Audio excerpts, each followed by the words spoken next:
Hi, my name is Heather Mason. I'm the Microbial Product Sales Specialist here at Particle Measuring Systems. Today I'd like to talk about our non-viable liquid particle counter, the APSS-2000. This is good for injectables, water for injection, medical device, parts cleanliness, optical solutions, and filter efficiency testing.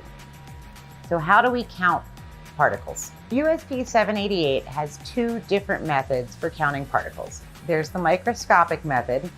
You're looking through a microscope, a technician is counting them physically, and usually this is only used when there's reduced clarity or increased viscosity in a sample. The other method is light obscuration. Light obscuration is not manual, it's fully automated.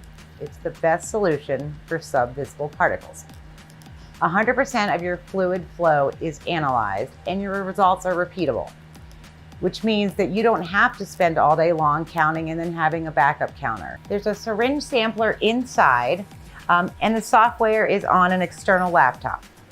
So with the APSS-2000, we have a power button, we have a status button. When this is green, the instrument is ready. And this over here is the stand. This is an adjustable stand. This goes up and down to meet your sample. Your sample is placed here. Sample goes through the syringe, up into the sampler, down through this pump, and then out the instrument.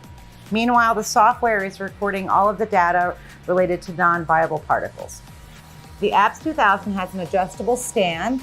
This can be raised up and down depending on the size of your sample. Has different types of syringes.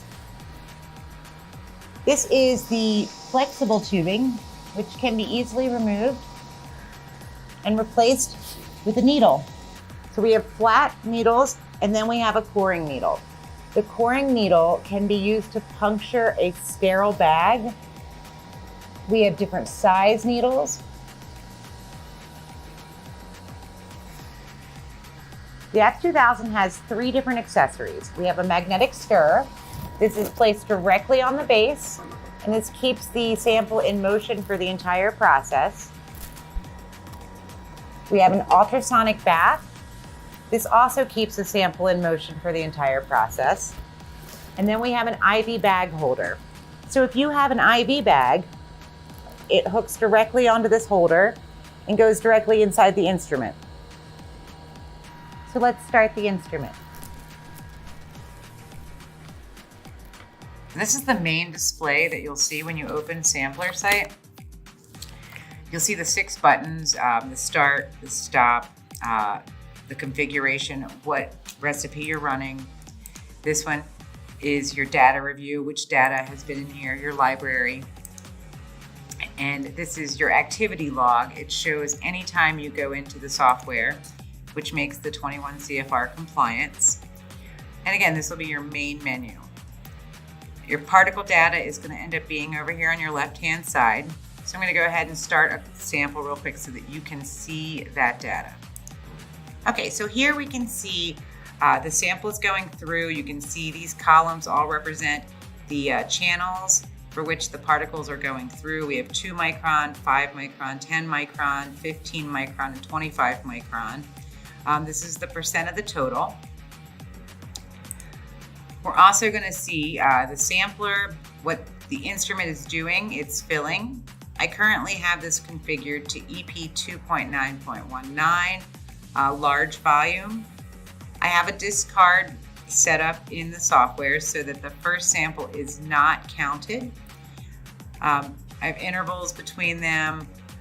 You'll see the flow status over here. That flow status is showing that there's no blockage. There's a laser status that also shows good, where there's no issues with the laser, and my alarm status. So each recipe can be set up to have an alarm. If you have more particles than allowed, you'll see that it failed, just like my sample has failed right now. Up here, you'll see your raw counts. We have cumulative and differential. The cumulative is the total count, the total number of 15 micron, 25 micron, and you can see your results. Now, if I wanted to do a report on this, I have to stop my sample first. Here are some of the ways that we can configure. We have the display, where you can do a cumulative, you can do a differential, your choice. We can do raw data. We can also do counts per mil. We can set it up to do counts per container. Those are all able to be done there. You can add labels for your batch, your lot, your location, for your instrument ID. All of your channels can be set. So if you are using something other than the 2 micron, 5 micron, 10 micron, 15 micron, and 25 micron, then you would be able to type in whatever you needed. So the report generator, you can pull up a summary or details of all your collected data. You can tell where anything has passed or failed. You can set this, you can select a range. You can select any time. Here's your batch, here's your lot, here's your location, here's your instrument ID. Again, they can be sorted from any of those requirements. And then you'll simply open them to get the details. All of these reports can be printed. You can see the exact detailed information under here. This red one has a failure, which can be printed also, and you can see the failure on the report. Pretty simple. So let's go into security. We can do security. We talked about adding administrators, users, and supervisor. You can set up each one of those in this. You can also do groups. You can do different responsibilities under administrators. One person could be an administrator and have certain levels of access, and one person could be an administrator and have all levels. You can set it to users and give a user only the ability to hit this green button. You can do a supervisor and they would have a little bit more responsibility. All of that can be added into here, and all of that is secured with a password for each individual user. So one of the most important features that we have is the calibration verification. So under View, there is calibration. So I'm going to click on that calibration, and I'm going to do different calibrations. I can do my 2 micron, 5 micron. The important thing here is that I'm verifying that my channel sizes are correct. I would buy standard particles and test this. You could do this monthly, you could do it weekly, you could even do it before each use.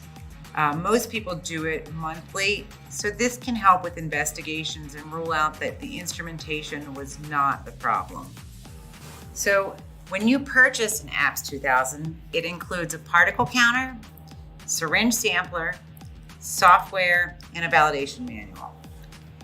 It comes with flexible sampling options. You can have tubing, you can have needles, you can use a magnetic stir, an ultrasonic bath, or an IV bag holder.